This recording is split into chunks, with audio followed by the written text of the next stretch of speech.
Olá, queridos, sejam todos bem-vindos à nossa segunda aula do módulo 2, do curso Seja um Formador de Heróis por meio da mentoria e do discipulado. Hoje nós vamos falar sobre um tema muito interessante. Para quem esteve no módulo 1, a gente teve uma aula em que a gente falou sobre o tema por que muitas pessoas não têm um mentor. Então, nós falamos de vários obstáculos, ou várias situações que fazem com que uma pessoa não busque ter um mentor, ou não tenha um mentor. Já hoje, nós vamos falar sobre um tema invertido. O tema seria por que muitos não se tornam mentores. Então, nós vamos hoje falar sobre esse assunto. Por que temos poucos mentores?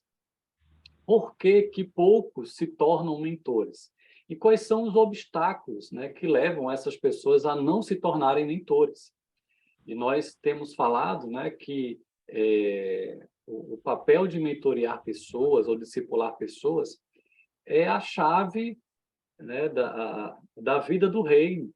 É a coisa mais importante, foi aquilo que Jesus mandou, que cada um vá e faça discípulos, cada um vá e ajude pessoas a crescer e seja um exemplo para outros, invista em pessoas, disponha a sua vida para que outros possam crescer na vida cristã, ajude a formar obreiros, formar novos líderes, formar melhores discípulos, multiplique o discipulado com outras pessoas. Esse é o principal, esse é o bolo de morango, a ilustração que a gente usa no início do curso. Então, tem pessoas que não estão fazendo o principal. Então, quais são os obstáculos que levam as pessoas a não serem mentoras, a se acomodarem por algum motivo, por algum obstáculo, e ela não se torna uma mentora? Então, é sobre isso que vamos falar na aula de hoje. Seria um complemento da aula que vimos no módulo 1, nesse sentido, da importância de cada um se envolver, tanto em buscar ter um mentor, como o outro lado da moeda é ser um mentor para outras pessoas. Então, vamos ver sobre esses que seriam os obstáculos para que as pessoas se tornem mentoras. Então, não sei se está dando para ver aqui direitinho, os slides, tudo certinho. Então, vamos ver hoje alguns obstáculos que impedem que as pessoas se desenvolvam para se tornarem mentores de outras pessoas. Se você se encontra em alguma dessas categorias, não fique aí parado. Seus filhos espirituais esperam por seu cuidado. Tem gente que está precisando de ser discipulada. Tem pessoas aí ao seu redor que precisam de um mentor como você, que Deus quer te capacitar para que você seja um mentor. Então, quais seriam os obstáculos? Esses são os obstáculos que nós vamos conversar nessa aula e outros, se porventura surgirem outros os obstáculos que vocês também possam trazer para a nossa conversa da aula de hoje. Então, seria a ignorância, é um obstáculo que leva uma pessoa a não se tornar uma mentora, a apatia, o comodismo, insegurança de cumprir essa tarefa, a impaciência ao lidar com pessoas e o medo de se envolver em um relacionamento discipulador. Nós veremos cada um, vamos refletir, compartilhar o que significa cada um desses obstáculos. Vamos aprofundar nesse tema. Vamos começar com a ignorância. A ignorância no sentido de não conhecer, não saber, não ter sido ensinado para a pessoa sobre o que significa ser um mentor e a importância de ser um mentor. Então, atualmente, a falta de conhecimento impede muitos de se tornarem mentores. Muitos cristãos dedicados nunca ouviram falar sobre mentoria espiritual e não compreendem o seu conceito, não entendem como discipular. Então, muitas pessoas não sabem, simplesmente não conhecem, não foram ensinadas sobre a importância do discipulado né? E por isso não se envolvem. E essa falta de entendimento, ele se apresenta de diversas formas, né? Então, por exemplo, quando uma pessoa acha que não, essa questão de discipular, né, pessoas, tem a ver com o trabalho do pastor. Já ouviu isso? Alguém diz assim, não, esse é o pastor que faz. Quem discipula é o pastor, né? Então, não, esse aí é um papel de líderes. Ou então, não, isso é para quem tem o dom, né, de ensinar pessoas. Ou então isso tem a ver com um departamento da igreja, ou um ministério específico, né? É um dom, né, específico de quem se envolve para cuidar de outras pessoas, né? Então, isso é uma falta de entendimento, né? É alguém que não conhece, né? Que, na verdade, essa foi uma convocação, né? Não foi um convite que Jesus lançou. Convite vai quem quer, quem pode. Na verdade, não foi um convite, foi uma convocação. Jesus convocou os seus discípulos a se envolverem no discipulado, a discipularem outras pessoas, a fazerem outros seguidores, né? Essa falta também de conhecimento sobre a mentoria, sobre o papel do mentor, né, e ser um mentor, porque tem muita gente, isso se reflete também dessa forma, né, tem muita gente que acha que a única forma de fazer discípulos é por meio de uma sala de aula, de uma escola bíblica, ou então só do púlpito. Então, tem pessoas que acham que não, fazer discípulos, ensinar as pessoas a obedecer o que Jesus mandou, é algo que se faz através de um púlpito, ou através de uma sala de aula, né? Ou até através de um pequeno grupo, mas ela não enxerga também a possibilidade de investir em pessoas, discipular pessoas por meio de um relacionamento pessoal, comprometido, através de um vida na vida, através de um investimento pessoal em uma pessoa, né? Claro que, como eu já falei também em outras aulas, né, o discipulado ele deve acontecer nos diversos ambientes do que a igreja faz, né? No grupo grande, no grupo pequeno e também no microgrupo, no 1 a 1. Mas muitas vezes falta esse grupo pequeno, ou então 1 a 1, né? E a igreja perde muito do poder de alcance de um discipulado vida na vida, né? Então, muitas vezes acha-se, não é, que mentorear pessoas é apenas transferir conhecimento para outro, alguém que não conhece a palavra de Deus, eu vou transmitir o conhecimento da palavra de Deus. Então, isso também é uma falta de entendimento do que faz um discipulador. E o discipulador, ele não apenas transmite conhecimento, mas ele ajuda a formar habilidades, ajuda a servir, ensina o outro a servir melhor, né? E também é alguém que ajuda a moldar um caráter santo, né? Ajuda a pessoa a ter uma vida coerente do reino, a viver os valores do reino de Deus. Então, não é só o conhecimento, né? E aí tem gente que acha, mas eu nem conheço muito a Bíblia, eu nunca li a Bíblia toda, eu nunca fiz um seminário teológico, então eu não estou apto para ser um discipulador. Então, isso é falta de entendimento de que fazer discípulos não é apenas transferir conhecimento, né? Mas também tem a ver com ajudar outras pessoas a praticarem o evangelho, a obedecer o que Jesus ensinou, a servir melhor, né, a ser um melhor servo, né, a ter um caráter, a ter o fruto do Espírito. E, na verdade, todos nós precisamos nos esforçar para aprender a palavra de Deus e praticá-la, né? Então, às vezes são desculpas, né? Eu nunca li a Bíblia toda. É uma desculpa.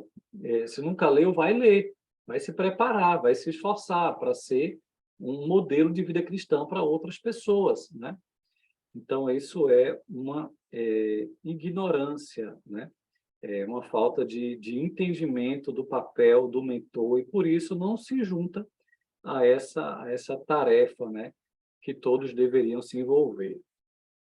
Também posso aplicar que essa ignorância, né, essa falta de entendimento do papel de um mentor, por isso tem gente que não se envolve com a mentoria, é também falta de treinamento, né? Falta de orientação, falta, né, de ter alguém mostrando como fazer, demonstrando como discipular, né? Alguém que nunca recebeu um discipulado assim relacional de perto, né? Assim como Jesus viveu com seus discípulos, então não sabe como, só entende o discipulado por meio de um culto, de um programa da igreja, mas essa pessoa às vezes nunca teve, né? Um treinamento para isso, né? Nunca foi também, às vezes, nem biblicamente, nunca foi orientada, né? Sobre os modelos de discipulado e nunca recebeu essa direção, né, para que isso passasse a ser algo da sua vida, né?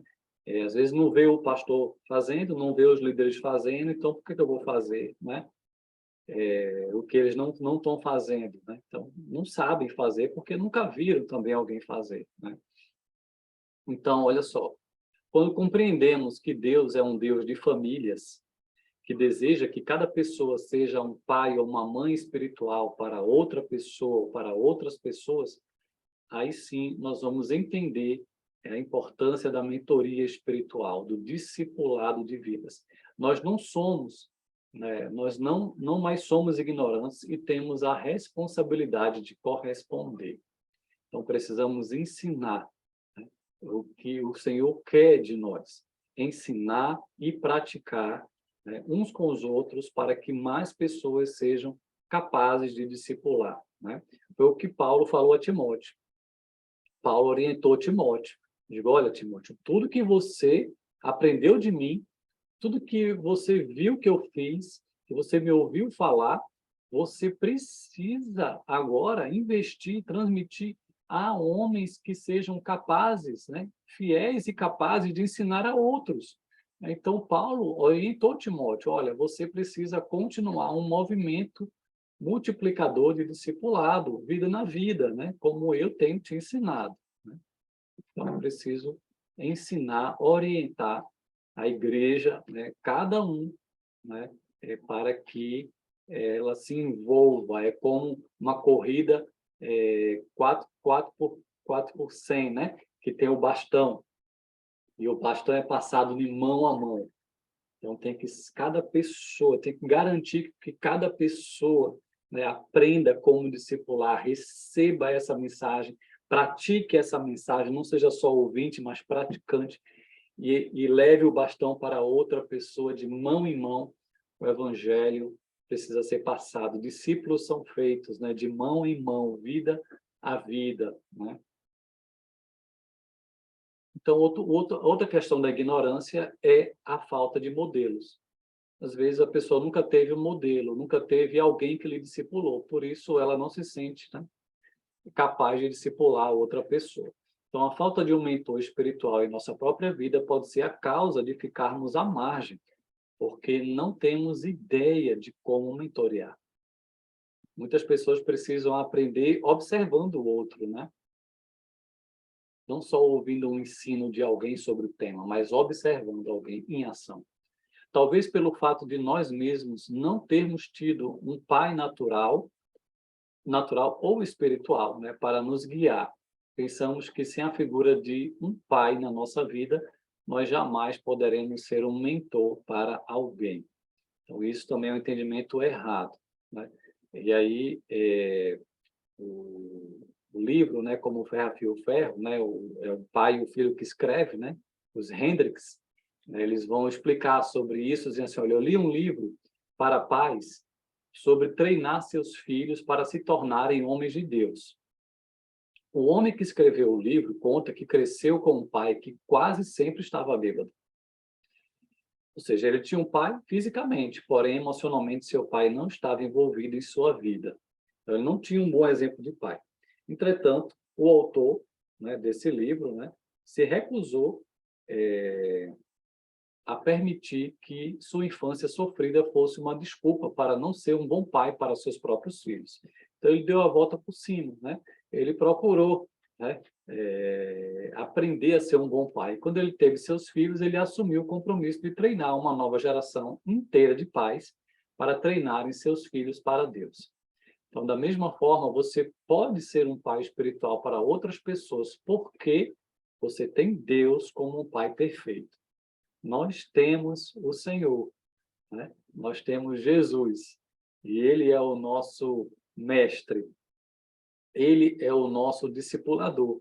Então, mesmo que se você nunca teve uma experiência de ter um discipulador, né, na sua vida, isso não deve ser uma desculpa, né, para não discipular. Porque, afinal de contas, nós temos Jesus, o exemplo de Jesus. Nós temos Jesus em nossa vida, então Ele nos capacita, Ele pode nos usar, Ele é o nosso exemplo. Nós devemos nos envolver. Quando eu comecei a discipular pessoas, foi no início dos anos 2000, eu não tive ninguém que me ensinasse.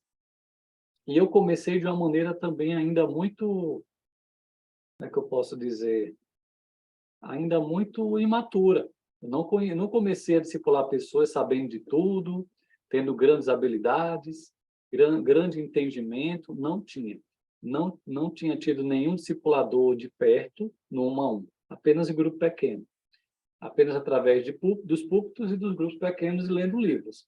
Mas nunca tinha tido um discipulado 1 a 1 de perto. Mas resolvi investir em algumas pessoas no 1 a 1. E eu lembro de começar usando o livreto, né? E foi mesmo usando um livrinho básico, né, de discipulado, mas não deixei de fazer, não deixei de ajudar pessoas. E depois eu fui aperfeiçoando, né, o papel de discipulador na minha vida.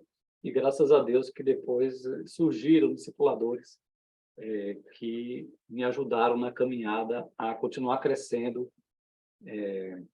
Então, não deve ser desculpa o fato de você nunca ter sido também discipulado. Você pode e deve se envolver com a ajuda de Deus, né? Vamos para o segundo obstáculo. O segundo obstáculo, ele diz que é a apatia. É o comodismo, né? Ou, em outras palavras, a gente conhece como comodismo, né? Alguém que está acomodado. A indiferença é a outra razão para a falta de mentores espirituais. Às vezes é a indiferença mesmo, né? Não quero me envolver, não vou me envolver. Muitos cristãos estão tão absorvidos nas atividades da vida que concluem não ter tempo para serem pais espirituais. Então, esse comodismo, ele vai se manifestar por não ter tempo, por não priorizar, né? Eu tenho muita coisa para fazer, tem gente que faz melhor do que eu, e aí, às vezes, tem várias desculpas e se acomoda, né?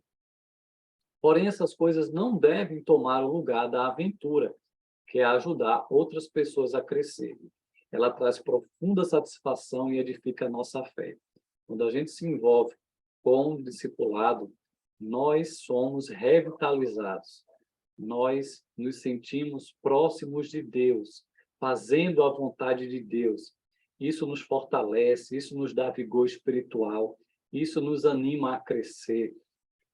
Então, não podemos nos acomodar, não podemos ficar de fora, né, do discipulado. Quando nos arrependemos de nossa apatia e indiferença, o Senhor nos dá graça e sabedoria para ajudar outras pessoas. Então, a questão é o nosso coração. É o nosso coração que precisa se arrepender das desculpas, que precisa deixar o comodismo e buscar, né? Podemos, por exemplo, levar o nosso mentoreado conosco, enquanto fazemos nossas atividades rotineiras. Então, não tenho tempo. Faça alguma coisa junto com o seu discípulo que você já estaria fazendo durante a semana. Então, almoçar, todo mundo almoça, todo mundo toma café da manhã, todo mundo janta. Então, se encontre com um discípulo num momento como esse, né? Faço academia 2 vezes por semana, levo o teu discípulo a fazer academia com você, né? Eu faço caminhada, né? Alguns dias da semana, levo o discípulo nesse horário, né? Busca algum meio de estar junto, né? E isso vai facilitar, né, o investimento, o tempo, né, para estar junto. Nossos mentoreados aprendem muito mais ao observar como vivemos nossa vida do que apenas ouvindo nossos sermões. Então, às vezes, né, na informalidade do nosso dia a dia, é excelente, né? Ter alguém com a gente. Né? Às vezes, eu fiz muito isso, né? De chamar um discípulo para passar um dia aqui comigo na minha casa, né? No domingo, por exemplo. E aí o discípulo vinha, almoçava com a gente, e a gente tinha um tempo junto de conversa, depois ia junto para a igreja, né? E, às vezes eu até mostrava meu sermão, vou pregar sobre isso, né? Então a gente conversava, trocava ideia, né? Ou então levar um discípulo para fazer algo que você já ia fazer ministerialmente. Vou visitar não sei quem, vamos junto, né? E aí você pode aproveitar, né, as oportunidades para o seu discípulo aprender com você, né? Então, nós precisamos nos arrepender dessa apatia, porque essa apatia, né, de não ter tempo, né, muitas vezes é a grande desculpa, né, que é dada por falta de prioridade, né, por não priorizar, por não valorizar o discipulado 1 a 1, né, ou então a pessoa que está apenas voltada para os seus interesses, né, ou até, né, a gente pode também aplicar esse comodismo como alguém que está até envolvido com coisas de Deus, mas às vezes está envolvido com muitas atividades religiosas, né, e não coloca, né, como prioridade ter tempo para discipular alguém, né? Faz de tudo na igreja e deixa de fazer o principal, que é discipular pessoas. Então, às vezes, as próprias atividades religiosas podem ser um problema, quando a pessoa faz um monte de coisa e deixa de fazer o principal, que é investir a sua vida em outras vidas, né? Ok. Vamos para um terceiro obstáculo, a insegurança. Esse aqui é um problema que muitas pessoas têm, né? A insegurança, a pessoa se sente não preparada, não pronta, né? Insegura, né? Para discipular alguém. Essa insegurança pode ser por diversos motivos, né? Essa insegurança pode ser por falta de treinamento, pode ser por falta de um modelo também. Essa insegurança pode ser por causa de algum pecado também que a pessoa já cometeu, né? E aí, às vezes, as pessoas não se sentem dignas, né, de discipular outras pessoas. Então, ela pode se apresentar de diversas formas, né? Ou por a pessoa que acha que um sentimento de pequenez, né, de que eu não tenho muitos dons, né, a pessoa não tem muito o que aprender comigo, um complexo de inferioridade, né? Então, essa insegurança pode, né, se apresentar de diversas formas. Às vezes também ela também pode se manifestar naquelas pessoas que ficam extremamente dependentes de um livrinho. Você já viu? Aquela pessoa, você já se sentiu assim? Né? A pessoa não sabe como discipular, mas aí tem que ter o livrinho. E aí é sempre baseado no estudo do livrinho, os encontros de discipulado. Às vezes isso pode ser uma dependência exagerada no livro, né? E a pessoa não se sente à vontade para criar vínculo, para falar da sua história de vida, né? Para fazer uma vida na vida, né? E aí ela fica mais presa ao livrinho, porque ela não sabe como, né, se relacionar, às vezes ela não sabe como ajudar, e aí ela fica muito apegada ao livrinho. Isso é uma insegurança, né? A gente pode usar o livrinho, é bom ter um livro, né, no discipulado, que a gente vai estudar alguma coisa, mas a gente não pode ficar tão dependente assim de um livrinho, né? Isso, às vezes, é por questões mesmo de insegurança, né, em discipular alguém. Às vezes, também, essa insegurança vem porque a pessoa também está acomodada no crescimento espiritual dela.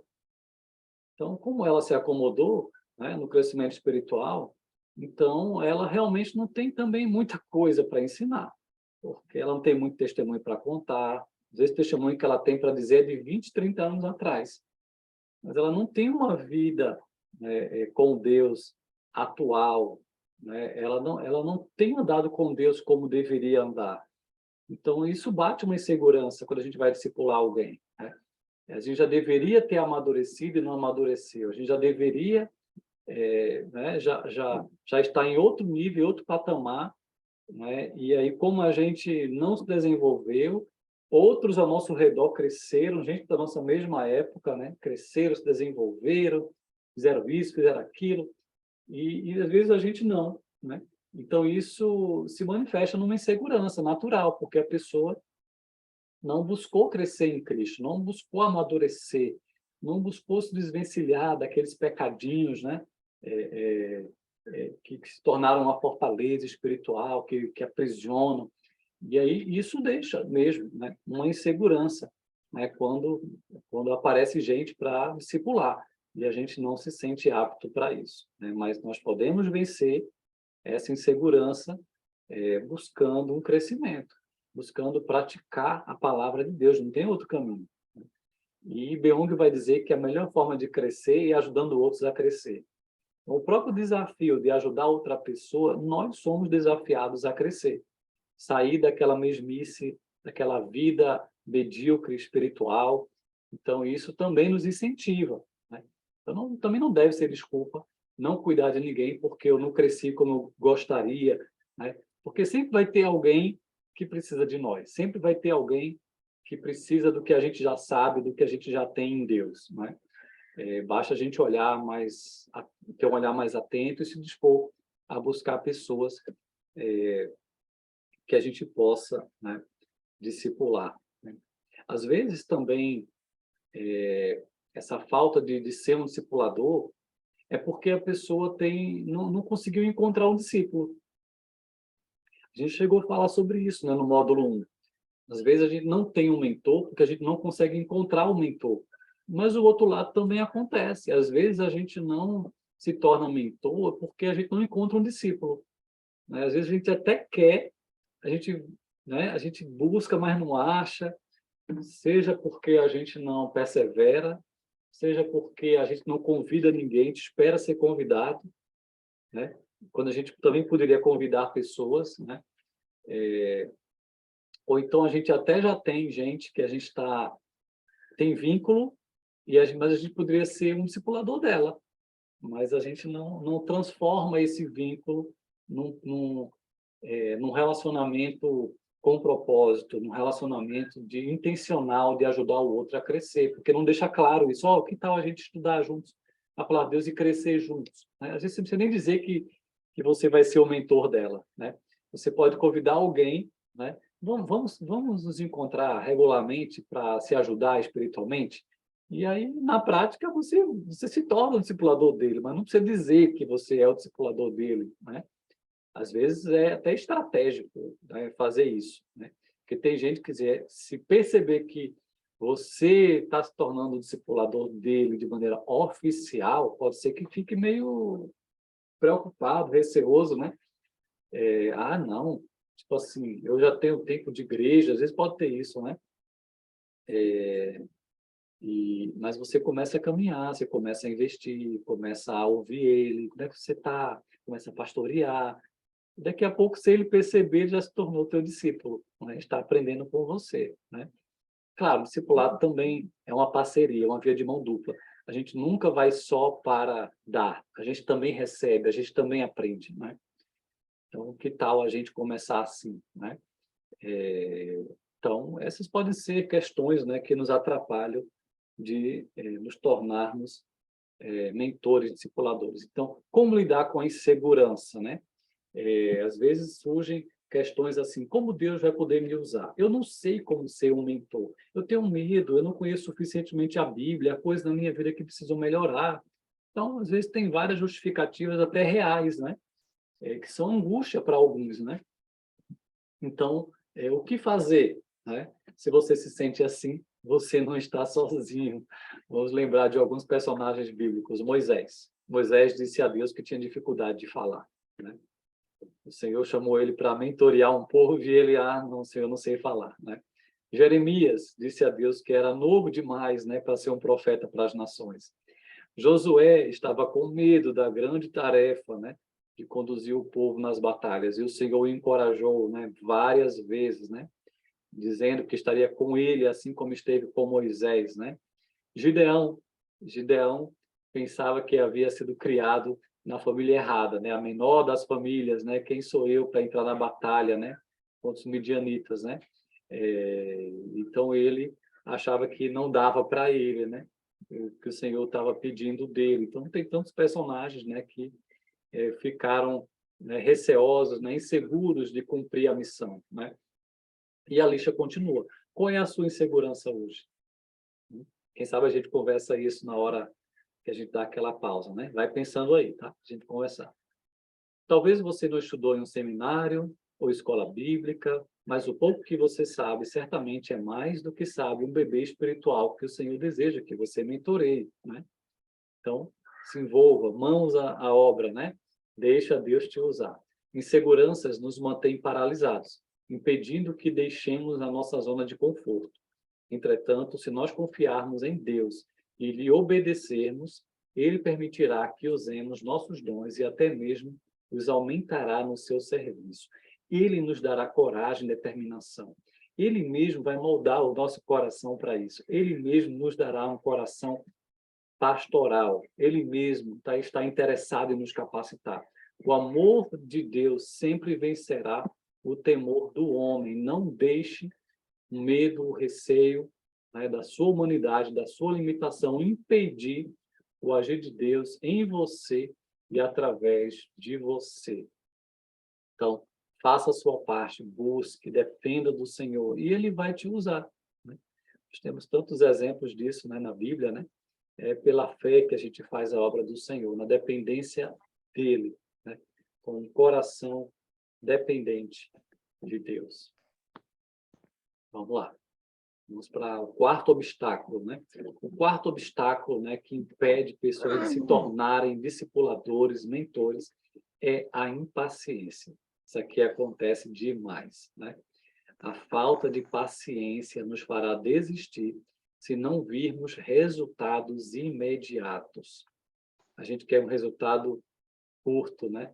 Um resultado logo, né? A gente não quer, às vezes, pagar o preço, né, por investir, né, por dar tempo para que o tempo, né, faça também a pessoa crescer e amadurecer. Quando a gente se torna pai e mãe, né, a gente tem que esperar anos, né, para que aquele bebezinho cresça, se desenvolva, comece a ter novas habilidades, maturidade. Isso não vem rápido, vem com um grande investimento. Então, da mesma forma, cuidar de vidas não é um trabalho mesmo como o lavrador, né? É o agricultor. Paulo vai falar sobre isso a Timóteo, né? Naquele mesmo texto de 2 Timóteo 2, que eu citei, né? Que Paulo disse para Timóteo: olha, aquilo que você aprendeu de mim, né, transmita, né? Multiplique a homens que sejam fiéis e capazes de ensinar a outros. Ou seja, Paulo orientou Timóteo a continuar a discipular pessoas, que ele discipule pessoas, criando um movimento discipulador. Em seguida, ele vai falar de algumas metáforas, né, para encorajar Timóteo nesse trabalho de discipulado. E uma das metáforas, né, que Paulo vai usar ali, né, com Timóteo para encorajá-lo a discipular pessoas é a metáfora do agricultor. E ele diz que o agricultor que trabalha no pesado, né, ele é o primeiro a colher o fruto, né, do seu trabalho. Então, o ministério de cuidar de pessoas, de discipular vidas, é um trabalho de bastidores, né, como agricultor, né? É um trabalho que não tem muito status, não tem muito aplauso, né? É um trabalho de doação, de entrega, de renúncia. Às vezes nós vamos lidar mesmo com pessoas difíceis, com aquele solo duro, e é preciso semear, é preciso cuidar, tratar, adubar, né? Para que vingue de sol a sol, né? Então, isso não é rápido. crer que teremos sucesso instantâneo é contrário ao princípio bíblico da semeadura e da colheita, né? Primeiro é preciso semear, para depois colher, né? Isso leva tempo. Jesus, ele teve paciência, né? Ele trabalhou por 3 anos, né? Aqueles discípulos, 3 anos. E a gente quer resultado rápido, né? Então, a gente precisa ter paciência quando a gente investe em pessoas, né? Continuar aqui. O trabalho de mentores, de cuidar e treinar mentoreados pode ser demorado e difícil. Pode levar muitos meses ou até mesmo anos, até que cresçam e estejam aptos para mentorearem outros, né? Então, cuidar de vidas é assim, né? Às vezes é difícil, né? Às vezes nós não vamos ter paciência, né, em investir em pessoas. Às vezes nós até preferimos, né, cuidar de eventos e programas, cuidar de tarefas, né? Às vezes é até mais fácil do que cuidar de pessoas. Rick Warren vai dizer que trabalhar com pessoas é meu maior motivo de satisfação e também de frustração. Porque cuidar de pessoas é difícil, né? Tem momentos maravilhosos, tem momentos super frustrantes, né? Às vezes as pessoas gostam mais de programas e eventos do que investir no Vida na Vida, né? Também porque as pessoas muitas vezes preferem ser servidas do que servir, né?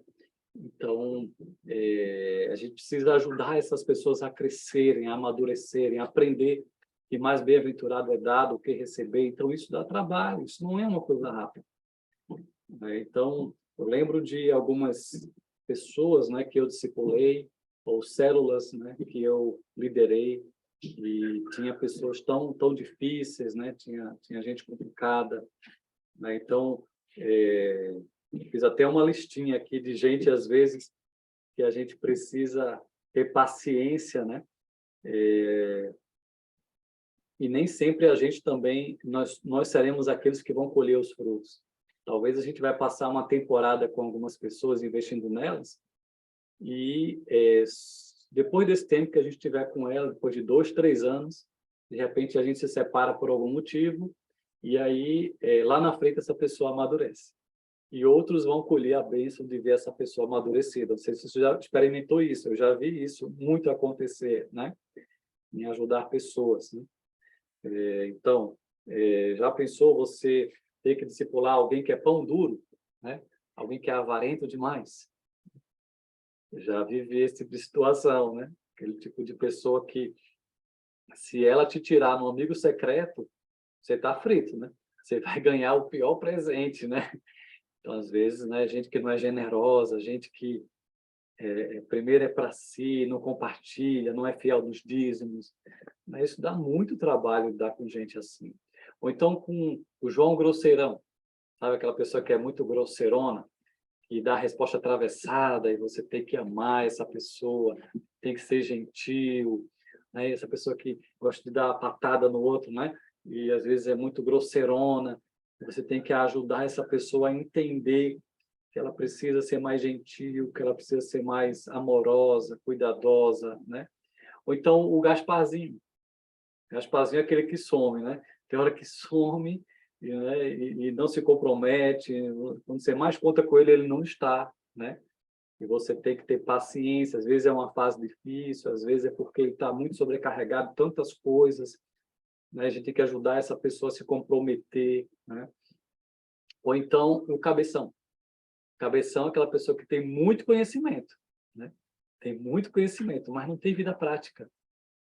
Que precisa transferir o conhecimento para o coração, e do coração bombear, né, para todo o corpo, para a prática.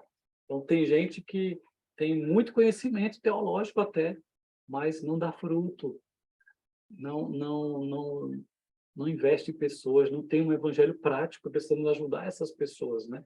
Que não é só o conhecimento, tem que ter prática, né? Ou então o Zé Preguiça. Esse daqui dá muita raiva, viu? O Zé Preguiça, né, sempre cansado.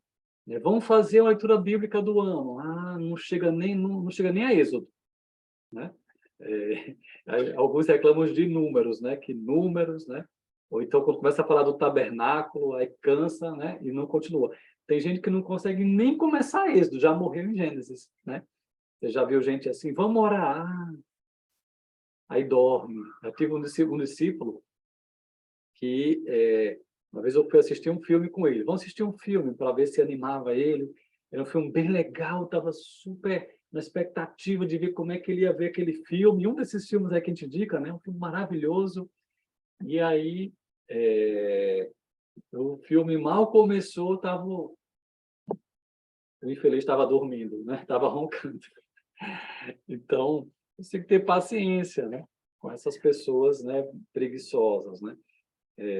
Ou então o intocável. O intocável é aquela pessoa que não deixa você exortá-la, não deixa você saber como ela está, quais são suas dificuldades, quais são seus problemas, seus pecados. Então, ela não mexe em mim, não toque em mim, né? A gente pode falar de várias coisas, a gente pode estudar a Bíblia, a gente pode, mas não se deixa tocar, não se deixa exortar. É difícil, né? Isso é característica de gente tola, né? Não se deixa exortar, né? Ou então, seu pereba. Não sei se todo mundo conhece, né, essa expressão, né? Aquele dói-dói, né? Que está cheio de ferida emocional, e aí você tenta ajudar ele a tirar as mágoas e ele não consegue vencer, né? Está sempre se sentindo ferido, é, é, largado, né? Alguém mas ninguém lembra de mim. Então, sempre cheio de dói-dói, sempre cheio de ferida emocional e não cresce, e não avança, e não amadurece. Esses dão muito trabalho e é preciso realmente carregar, é preciso ter paciência para que as feridas sejam tratadas, né? Ou então o supercrente. O supercrente é aquele que é cheio de experiência com Deus, né? Ele já viu até o anjo, já segurou o anjo, ele é super crente, tem tanta intimidade com Deus, mas vive pecando, vive cheio de pecado e mazela, né? Não consegue colocar essa intimidade com essas experiências, tanta experiência com Deus, e fala em línguas, não sei o quê, mas cadê a santidade, né? Cadê a vida pura? Cadê o crescimento espiritual? Às vezes não tem, né?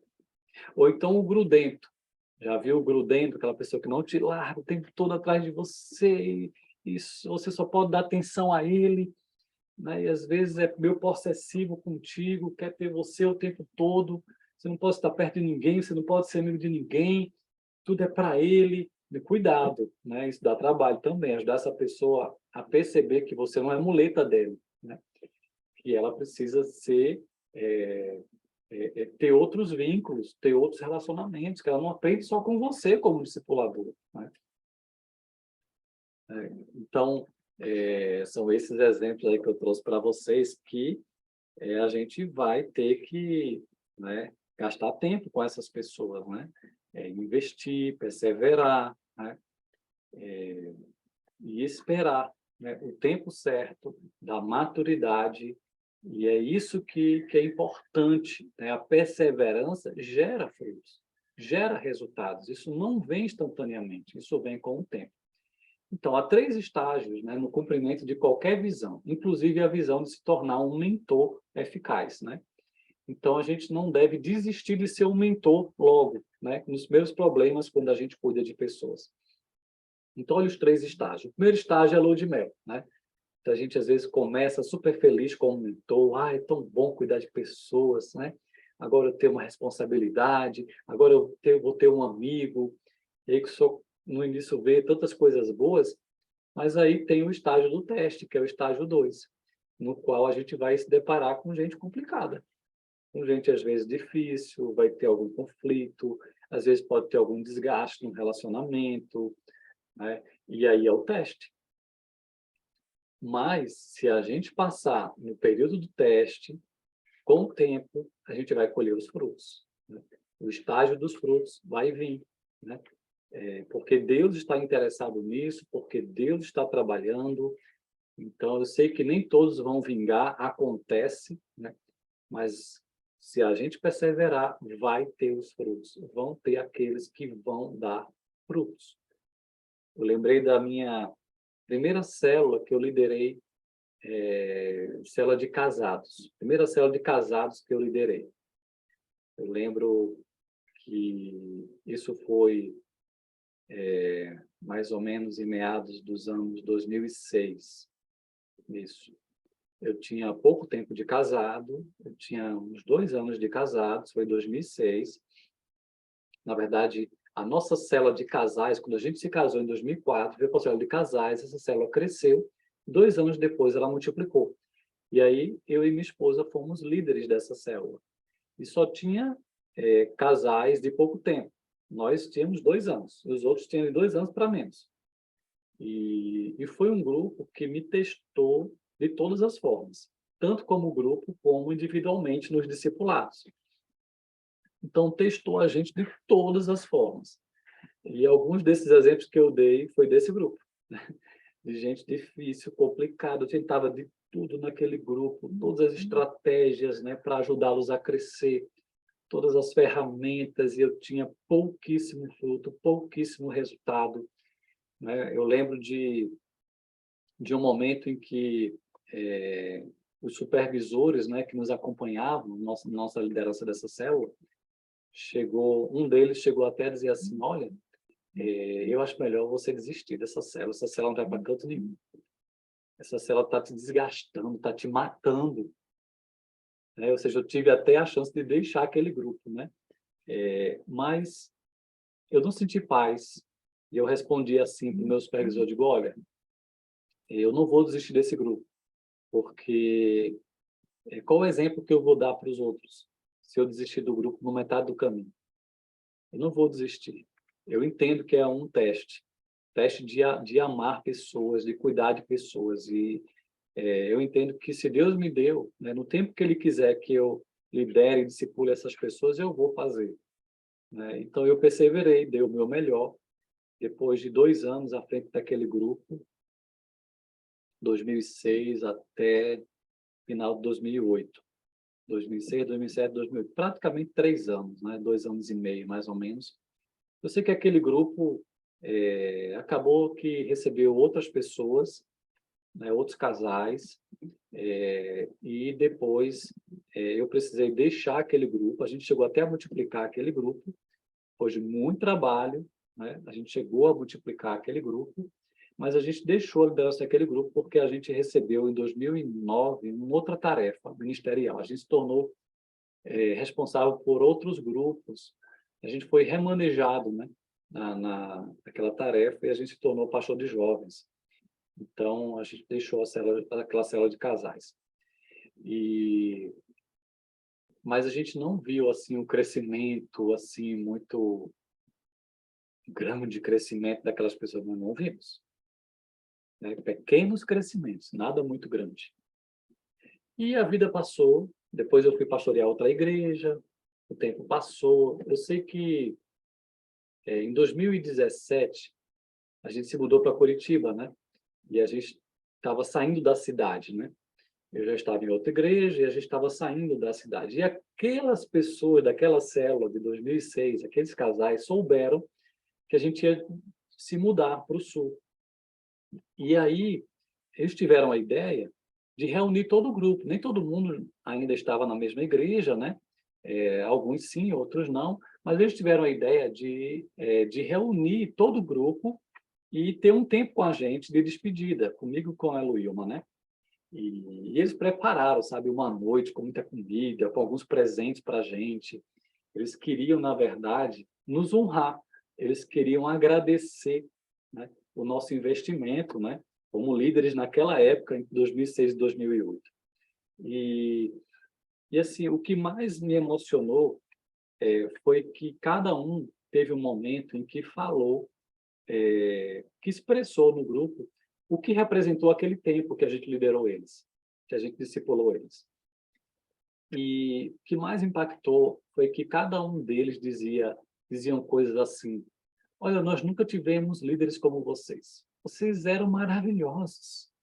Vocês nos amaram, vocês cuidavam da gente, vocês nos exortavam com tanta verdade, com tanto amor, né? Vocês se esforçavam, vocês cuidavam da gente, foi tão importante na nossa vida, e cada um ia dizendo que cada um se tornou, né? E cada um, a seu modo, a seu jeito, tinha crescido. Cada um tinha se tornado, né, mais maduro, ou líderes, ou discipuladores, né? Cada um do seu jeito, né, havia se desenvolvido com o tempo, né?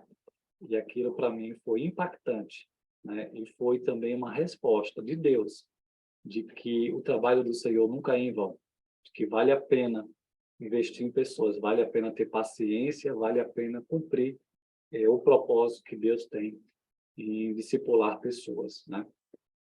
Então, não vamos desistir durante o estágio de testes e deixar de experimentar o estágio dos frutos que o Senhor planejou para nós. Lembre, o processo nos transforma nas pessoas que conseguem realizar a visão. Então, o processo faz com que o resultado apareça, com que o Senhor seja glorificado. E, por fim, o último obstáculo, né, que impede pessoas de se tornarem discipuladoras, né, ou mentoras, é o medo. O medo, por exemplo, de cometer erros pode nos impedir, né? O medo de errar, o medo de falhar, o medo de não conseguir, né, ser um bom discipulador. Porém, podemos confiar que nossos esforços serão abençoados se encararmos o risco, mesmo se fracassarmos nesse processo. Podemos até cometer erros ao mentorear, mas não precisamos esmorecer, né? Nenhum discipulador é perfeito, né? Discipulador também comete erros, né? Mas isso não deve atrapalhar a gente de discipular. Às vezes, esse medo é por ter experimentado algo negativo em discipulado até. De repente, já você teve um mentor que não foi um bom mentor, que abusou espiritualmente de você, em algum sentido assim, né? De ter te controlado demais, ou ter, né, te exposto, né, sei lá. Ou então você mesmo já tentou discipular alguém e essa pessoa te traiu, e essa pessoa não era confiável. Então isso colocou tanto receio no teu coração, né, para discipular, né? Você já foi tão magoado, tão ferido, que isso pode, né, ter gerado, né, no teu coração um esfriamento, né, em relação a isso, né? Um temor, né, um instinto de preservação, né? E por isso não se envolve mais na mentoria. Então, os medos podem ser por diversas questões. Podemos até fazer tudo certo e mesmo ainda assim surgem problemas, né? Paulo teve problemas com vários discípulos, né, que ele investiu. Vários abandonaram ele, vários se voltaram contra ele, mas isso não impediu ele de ser um grande discipulador. Ele investiu em tantas pessoas que deram certo, né? Ele tinha filhos amados na fé que fazia ele permanecer, ele continuar discipulando, né? Então, problemas vai acontecer, mesmo quando a gente faz tudo certinho, mas quando os problemas surgirem, podemos ficar tentados a voltar a fazer algo mais fácil do que lidar com as deficiências da humanidade, né? Não busque o caminho mais fácil, permaneça. A mentoria espiritual não é fácil, mas é recompensadora, porque é para a glória de Deus. Foi o que Jesus fez, é o que devemos fazer, é o que agrada ao Senhor. E foi diante desse desafio de discipular pessoas é que Jesus falou: e eu estarei com vocês todos os dias até o fim. Então, ele prometeu que estaria conosco nessa missão, na missão de discipular, né? Ele prometeu que estaria conosco, né? Se você é um pai natural, sabe que às vezes enfrenta dor e decepção ao criar seus filhos. Faz parte de sua área de competência, né? Mas vale a pena, né? Com filhos espirituais, essa área lhe será muito familiar, se você já é pai de um filho biológico, né? Nem sempre eles gostarão do que você tem a lhes dizer. Podem ser cansativos e esquecer os compromissos, né? Nossos filhos, né? Biológicos ou espirituais, né? Às vezes podem se comportar como se não se importassem. Nossos mentoreados têm um potencial de nos trazer as maiores alegrias e as maiores aflições. A inconstância ou o comportamento irritante em nosso mentoreado pode vir de uma profunda dificuldade de vencer um pecado resistente. Então, não jogue a toalha justamente nesse momento. Persevere, continue, invista. Se você é o discipulador, então você é mais maduro do que ele, né? Do que o seu discípulo. Então, demonstre maturidade nessa hora que ele precisa, né? Ele precisa ver alguém equilibrado, alguém constante, alguém compromissado. Seja você o exemplo para ele, para que ele saia dessa situação, né, que tem feito ele fracassar, né? Veja além dos sintomas superficiais e esteja disposto a desafiar o seu mentoreado a enfrentar seu problema. E então o deposite ao pé da cruz, né? Os fardos virão, os problemas virão, mas coloque nos pés de Jesus, entregue a Ele, entregue a Jesus, e Ele vai transformar em algo leve, né? Em algo possível, em algo que, de fato, Ele se apresenta, né? Confie ao Senhor as aflições que estiverem à sua frente, para que Ele as molde para a sua glória, né? Deixe o Senhor participar dessa tarefa, e Ele vai dar a capacidade, né, de vencermos. Amém? Ok. Agora vamos ter aquela pausa da conversa, né? Que tem duas perguntinhas. Você se identifica com algum desses obstáculos para que pessoas se desenvolvam e se tornem mentores para outras vidas? Algum desses obstáculos está te impedindo de discipular pessoas, de ser um discipulador? Aquilo que a gente viu, ignorância, apatia, insegurança, impaciência, medo.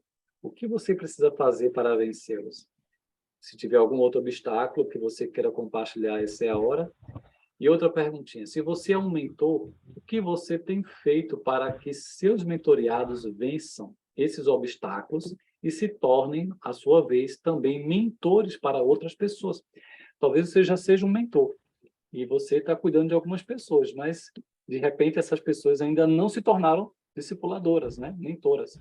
E você precisa ajudá-las a se tornarem mentoras, né? Então, o que está impedindo essas pessoas de serem também discipuladoras como você tem sido? Vamos conversar um pouquinho? Então, essa é a hora que vocês aparecem, para a gente conversar.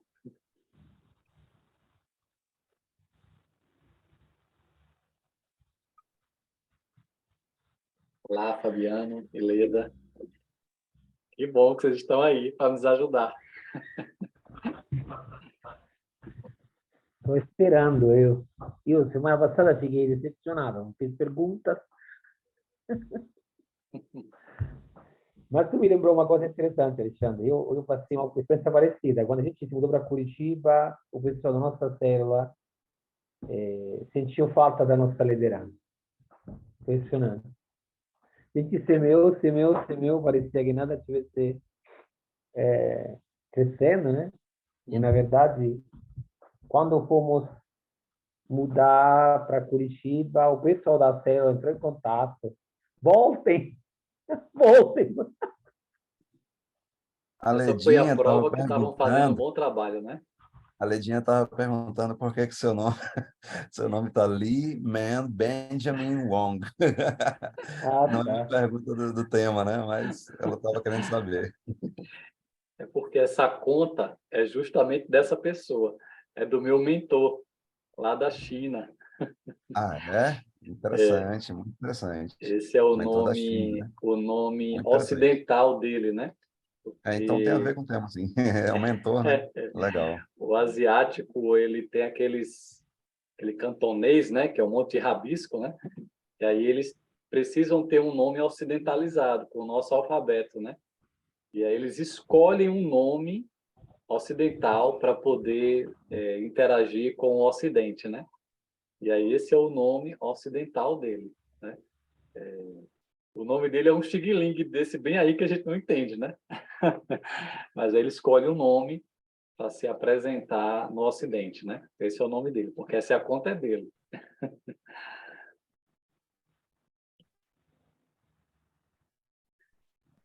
Iven, precisar sair. Ok. Você assiste o restinho, viu, Iven? Te abençoe. E aí, gente, o que Então, você alguém achou ligando com interessante da aula? sobre os obstáculos aqui, alguém tem tido receio, né? A gente falou bem aqui, apatia, medo, ignorância, né? E insegurança. Tem algum desses que você sente ou sentiu, né? No começo? Ainda está no seu coração, não se sente pronto, não se sente pronta? Tem alguma dessas sensações no seu coração? Ah, Maurício, pastor Alexandre, eu não vou conseguir, eu não sinto isso. Acho que o curso desperta, né? Mexe com cada um de nós para a gente aprender. Não somos os primeiros que estão passando por isso, mas tem solução para todo mundo, né? Então, Eu se ia você sente por perguntar, conta dele, diga. eu ia perguntar a mesma coisa para o pastor Alexandre. Sinceramente, qual dessas, né, apatia, insegurança, medo, qual dessas barreiras, né, de forma que você não está mentoreando, né, essas barreiras, qual seria mais difícil, mais intransponível para você, que você tem muitos mentoreados, né? Tem bastante experiência com isso, né? Qual seria? É uma questão pessoal mesmo. Uhum. Olha, eu acho que a questão da ignorância pode ser um grande problema, que a pessoa não entende, né, que isso é importante, não entende que essa foi a forma que Jesus discipulou. Então, nós temos que lidar, muitas vezes, contra um sistema, né, um sistema religioso de programas, de eventos, e as pessoas gostam disso. As pessoas preferem estar nos programas e eventos do que ter alguém para conversar, desabafar, abrir o coração. Às vezes a gente lida com um sistema religioso. Às vezes até as igrejas em si. Eu ajudo muitos pastores, né? E o maior problema de muitos pastores é o sistema religioso, porque eles se encontram, né? Um sistema que depende do professor, que coloca nas costas do pastor toda a responsabilidade. Ele até quer que a igreja se envolva, mas não pode, não consegue mudar uma cultura de uma igreja. Então, se eu falar de maneira macro, eu acho que esse é o maior problema, é a ignorância, né? A falta de modelos, só entende o discipulado em sala de aula, ou transferir conhecimento.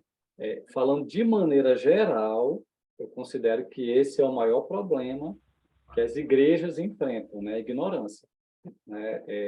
O discipulado é só para novo convertido, né? Ou é o livrinho, só o livrinho. Então, falta de entendimento desse vida na vida, né? Agora, pessoalmente falando, né? Cuidando de pessoas ao longo de mais de 20 anos, eu acho que o mais difícil mesmo é a impaciência, porque lidar com gente é difícil, é espinhoso, né? Às vezes tem desgaste, às vezes você falou uma palavrinha assim e a pessoa não gostou, né? E aí fica com raiva de você, e aí você tem que, né? Cada pessoa é um mundo, né? Cada pessoa é um mundo. Aí as pessoas não gostam que você, às vezes, fale umas verdadezinhas, né? Aí você, às vezes, precisa dar um gelo, né? Para ver se a pessoa se toca, né? Que você é importante na vida dela, que ela precisa ser exortada também, né? Então, lidar com essas pessoas, né? O Gasparzinho, eu acho por isso que eu gastei mais tempo, né, nisso, né? Em falar desses perfis, porque as pessoas são complicadas mesmo. Nós somos complicados, todo mundo é de alguma forma complicada, né? E a gente tem que ter paciência, lidar. Às vezes a gente mesmo está meio mal-humorado em lidar com os mesmos problemas daquela pessoa, né? Cansa, né?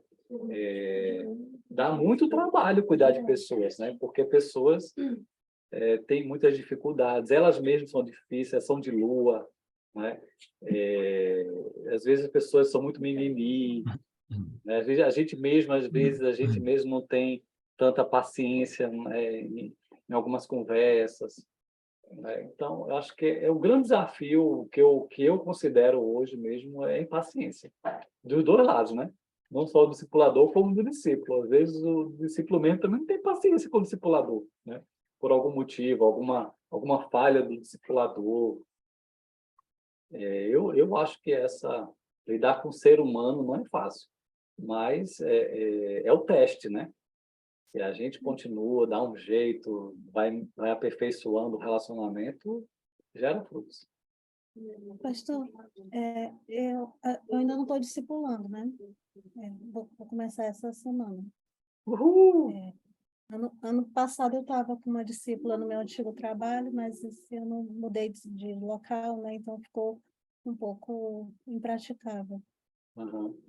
Mas assim, eu vou dar meu depoimento, né? Do que seria mais difícil para mim. Eu sou meio autista, né?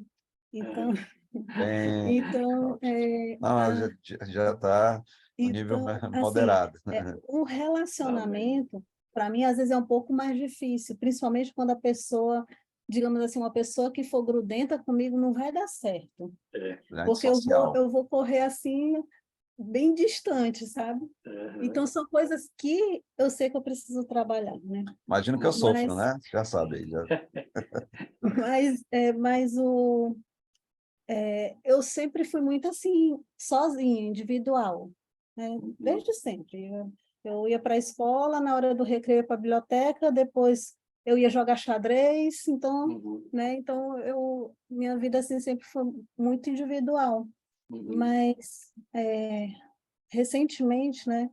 Não tão, há uns 2 anos, alguns entendimentos me chocaram com isso, né? Porque eu sempre gostei de estudar a Bíblia, sempre gostei de conhecer. E lá em Efésios, no capítulo 3, lá naquela oração final que Paulo faz pelos crentes, né? Ele fala que duas coisas que me impactaram bastante. Uma é que nós precisamos ser fortalecidos no Espírito Santo para amar, né? Nós precisamos de ser fortalecidos, nós precisamos de Poder. força e poder para amar. E logo em seguida ele fala que a gente que é hora também para que a gente possa compreender juntamente com todos os santos o amor de Deus, que excede todo entendimento, né? E aí eu fui entender que eu só vou conseguir compreender realmente o amor de Deus em comunidade, né? Porque ela fala juntamente com todos os santos. Então eu pensei assim, eu estou perdendo uma parte, né? Porque eu estou aqui sozinha, compreendendo o amor de Deus, estudando sobre ele, né? Tendo meu relacionamento com ele, mas ele está me dizendo que eu só vou ter a completude disso juntamente com os outros irmãos, né? Como fala lá no texto.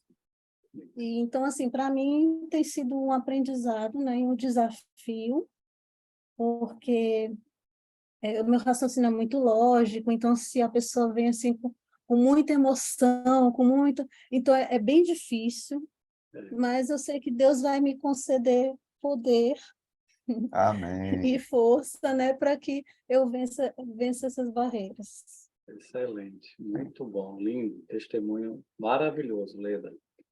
Você falou tudo, é o teste do amor. Andar a segunda milha é o teste do amor. Você se colocar de maneira empática, né, no lugar do outro, porque às vezes a gente está num nível aqui, né, e o outro está num nível assim. Aí você tem que entrar no mundo dessa pessoa e ajudar ela a aumentar um degrauzinho, né? Tem que ter paciência. A gente quer logo puxar ela de uma vez lá para cima, não vai. Digamos, eu gosto muito de ler. Eu estou sempre lendo, lendo, lendo.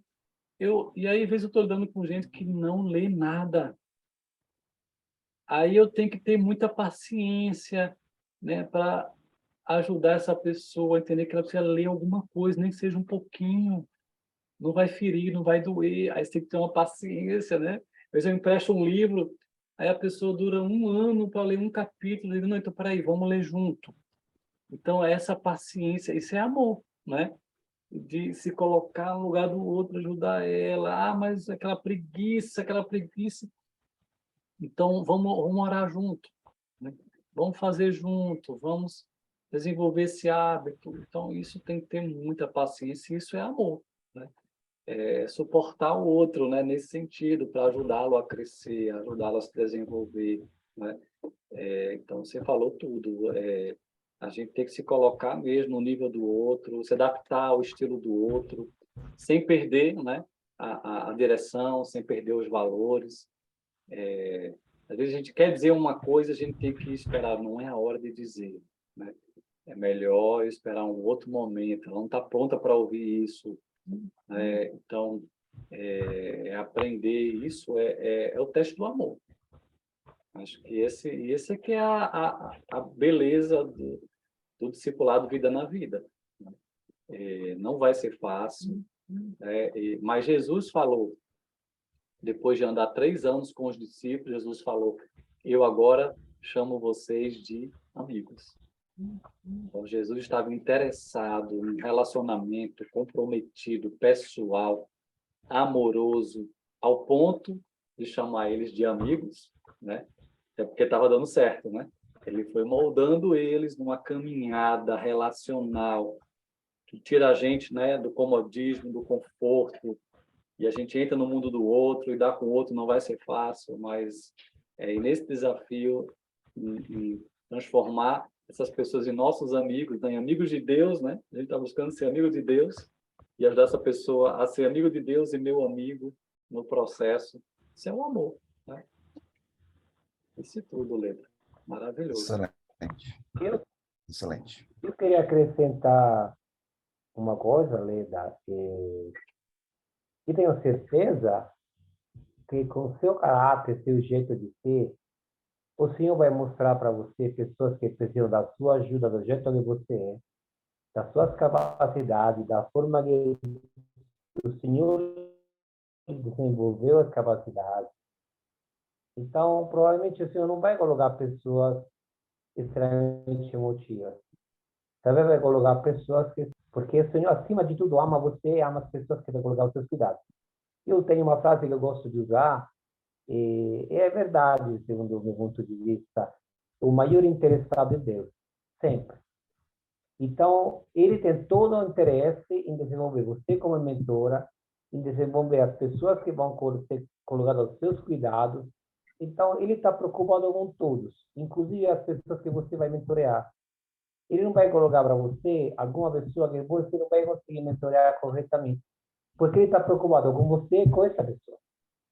Então, eu tenho certeza que o Senhor vai fazer tudo de bom e tudo que é o melhor para você desenvolver o seu mentoreado, a sua jornada e as pessoas que você vai cuidar. E tenho certeza disso. Amém. Amém. Vamos lá. Estamos encerrando a aula. Deixa eu colocar o PowerPoint de novo. Está passando aí, tá? Tá. Ok. Nossa janela. Então, essa historinha aqui é muito interessante. A janela do hospital, né? 2 homens seriamente doentes ocupavam o mesmo quarto em um hospital. Um deles ficava sentado em sua cama por 1 hora, todas as tardes, para conseguir drenar o líquido dos seus pulmões. Sua cama ficava próxima da única janela existente no quarto. Já o outro homem era obrigado a ficar deitado de bruços em sua cama por todo o tempo. Eles conversavam muito. Falavam sobre suas mulheres e suas famílias, suas casas, seus empregos, seu envolvimento com o serviço militar, onde eles costumavam ir nas férias, e etc. E toda tarde, quando o homem perto da janela podia sentar-se, ele passava todo o tempo descrevendo ao seu companheiro todas as coisas que ele podia ver através da janela. O homem na outra cama começou a esperar por esse período onde seu mundo era ampliado e animado pelas descrições do companheiro. Ele dizia que da janela dava para ver um parque com um lago bem legal. Patos e cisnes brincavam na água enquanto as crianças navegavam seus pequenos barcos. Jovens namorados andavam de braços dados no meio das flores, e estas possuíam todas as cores do arco-íris. Grandes e velhas árvores cheias de elegância na paisagem, uma fina linha podia ser vista no céu da cidade. Quando o homem perto da janela fazia suas descrições, ele o fazia de modo primoroso e delicado, com detalhes, e o outro homem fechava seus olhos e imaginava a cena pitoresca. Uma tarde quente, o homem perto da janela descreveu que havia um desfile na rua. Embora ele não pudesse escutar a música, ele podia ver e descrever tudo. Dias e semanas passaram-se. Em uma manhã, a enfermeira do dia chegou trazendo água para o banho dos dois homens, mas achou um deles morto. O homem que ficava perto da janela. Ele morreu pacificamente durante o seu sono à noite. Ela estava entristecida e chamou os atendentes do hospital para levarem o corpo embora. Assim que julgou conveniente, né, o outro homem pediu à enfermeira que mudasse sua cama para perto da janela. A enfermeira ficou feliz em poder fazer esse favor para o homem e, depois de verificar que ele estava confortável, o deixou sozinho no quarto. Vagarosamente, pacientemente, ele se apoiou em seu cotovelo para conseguir olhar pela primeira vez pela janela. E ele estava melhor, claro, né? Por isso que ele podia fazer isso. Finalmente, ele poderia ver tudo por si mesmo. Ele se esticou ao máximo, lutando contra a dor para poder olhar através da janela. E quando conseguiu fazê-lo, deparou-se com um muro todo branco. Ele então perguntou à enfermeira o que teria levado o seu companheiro a descrever-lhe coisas tão belas todos os dias, se pela janela só dava para ver um muro branco, né? A enfermeira respondeu que aquele homem que morreu, ele era cego e não poderia ver nada, mesmo que quisesse. Talvez ele só estivesse pensando em distraí-lo, e alegrá-lo um pouco mais com as suas histórias, né? Então, essa história é uma história bonita, né? De uma pessoa enferma ajudando outra pessoa enferma, né? Tentando dar a ele esperança. Às vezes, nós teremos que ajudar pessoas nas suas dores, quando nós mesmos também estaremos lidando com nossas próprias dores, né? E mesmo assim, vale a pena cuidar de pessoas. Vale a pena fazer a diferença para que outras pessoas possam crescer, se alegrar em Deus, né? Esse é o trabalho do discipulado, né? Continue investindo em pessoas, mesmo que você tenha que carregar suas dores, né? A Clarice Lispector tem uma frase que eu gosto muito. Ela diz assim: um amigo me chamou para cuidar da dor dele. Guardei a minha no bolso e fui, né? Então, todo mundo tem suas dores. Isso não deve impedir a gente de cuidar de pessoas, né? Qual é a ferramenta de hoje? Ferramenta prática para a mentoria é um questionário com 15 perguntas, 15 temas, né? E a gente entrega, né, esse questionário para o nosso discípulo e a gente pede que ele dê uma nota de 0 a 10 para cada uma dessas áreas da vida dele, né? Então, relação com Deus, né, vida espiritual, de 0 a 10, que nota você dá? Ele vai lá e do lado, né, tem aqui um espaçozinho para colocar a nota, né? Ele coloca a nota de 0 a 10. Em que ponto ele está hoje? Como é que está a sua vida devocional? De 0 a 10. Ele dá a nota. Saúde emocional, ou seja, estabilidade, energia, como é que ele está? Né? Ele está equilibrado, né? 0 a 10, que nota dá? Saúde física, 0 a 10. As finanças, como está cuidando das finanças. Não é se ganha muito, se ganha pouco, não. É como está administrando as finanças hoje, né? De acordo com o que recebe, né? Então, de 0 a 10, né? Está gastando muito, está sabendo cuidar das finanças, criar uns dízimos, por aí vai. Que nota você dá? Pergunta 6. A capacidade de descansar. Tem gente que não consegue descansar, não consegue dormir bem, não consegue, né, ter momento de relaxamento, né, ou até de lazer, né? Então, que nota você dá de 0 a 10? Né? Pergunta 7. Crescimento. Você está crescendo? No sentido de amadurecimento, caráter ou competência, ou seja, adquirir novas habilidades, né? Você está crescendo ou você está estagnado? Está acomodado, estagnado? Como é que você está nesse sentido de crescimento, de 0 a 10, né? A outra questão é para quem é casado, né? A pergunta 8. Como é que está a saúde no casamento, de 0 a 10? A relação com os pais, de 0 a 10, para quem tem os pais vivos, né? Relação com os filhos, para quem tem filhos, de 0 a 10. Aí responde aqui também. Para quem é líder, em relação com a equipe que você lidera, né? Pode ser a célula, pode ser uma equipe de trabalho, né? Se você lidera alguma equipe, que nota você dá de 0 a 10 como líder, né? Dessa equipe. Pergunta 12. Produtividade, o rendimento de modo geral, como está, de 0 a 10, né? Você está produzindo, isso aqui pode ser em qualquer ambiente, né? Ambiente de trabalho, pode ser também avaliando você na igreja, né? Como é que você está, né? Em casa. Pergunta 13. Realização no seu chamado e ministério, 0 a 10, quanto você dá? Pergunta 14. Relação com o seu mentor. Aí você coloca o nome dele. Isso para quem tem um mentor, né? Quem não tiver, então, é 0, né? Então, como é que está a sua relação com o seu mentor, né? Está sendo bom esse relacionamento? Está tendo encontros frequentes? Então, de 0 a 10, você coloca a nota. E 15, amizades próximas. Você está investindo em amigos, você tem amigos para se relacionar, para brincar, para se divertir, descontrair. A gente não tem nem tempo para amizades, né? Então, que nota você dá para tempo com os amigos, para relaxar, para brincar, né? 0 a 10, né? Está investindo em amigos, né? Ok, são 15 perguntas. E aí você deixa, né? Ajuda o seu discípulo a responder a nota de 0 a 10. Depois que ele responde, né? Você vê as notas dele, né? De 0 a 10, como é que ele está em relação a essas 15 questões, né?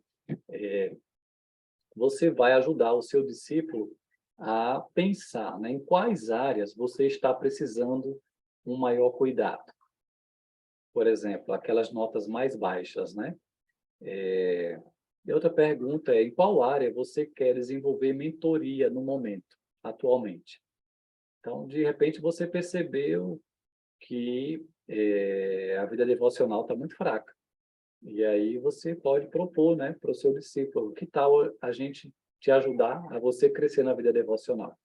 Ou, de repente, é um relacionamento com os filhos, que não está bom, né? E você pode tentar ajudar ele, né?